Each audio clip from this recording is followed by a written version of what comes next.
আসসালামু আলাইকুম এভরিওয়ান, কেমন আছেন আপনারা সবাই? আশা করি ভালো আছেন। এই তো আপনাদের দোয়ায় আল্লাহর রহমতে আমিও অনেক ভালো আছি। আজকে আমি আরেকটি নতুন পর্ব নিয়ে আপনাদের মাঝে হাজির হলাম। আজকে আমি বানিয়ে দেখাবো চিকেন কালো ভুনা, মুরগির মাংস কালো ভুনা করব।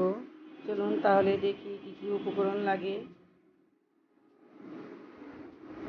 আমি প্রথমে মুরগি ছোট ছোট পিস করে কেটে নিয়েছি।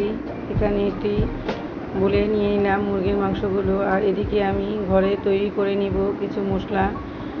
ঘরে থাকা উপকরণ দিয়ে আমি এই তো মশলাগুলো তৈরি করে নিলাম।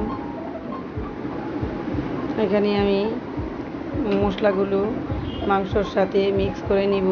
আমি 2টা তেজপাতা ছিঁড়ে ছিঁড়ে দিয়ে দিলাম। দিয়ে দিব এখানে 1 কাপ পেঁয়াজ কুচি, আর দিয়ে দিলাম 4-5টা কাঁচামরিচ। দিয়ে দিলাম আমার ঘরে তৈরি করা মশলা, চিকেন মশলা। দিয়ে দিলাম পরিমাণ মতন লবণ, আর 1 টেবিল চামচ হলুদের গুঁড়ো, আর 1 টেবিল চামচ লাল মরিচের গুঁড়ো,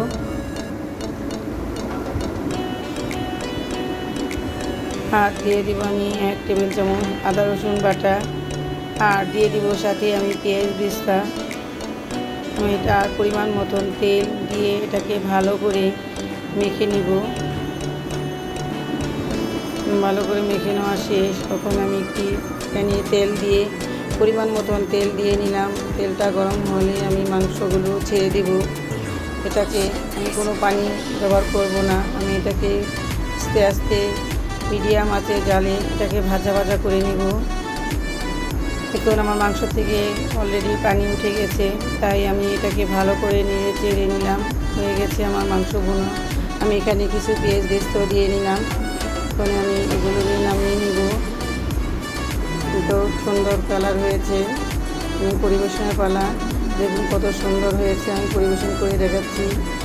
আর আমার ভিডিওটি যদি আপনাদের ভালো লেগে থাকে অবশ্যই লাইক, কমেন্ট, শেয়ার করবেন। পাশে থাকবেন, সুস্থ থাকবেন। আজকের মতন এখানে বিদায় নিচ্ছি। আল্লাহ হাফেজ।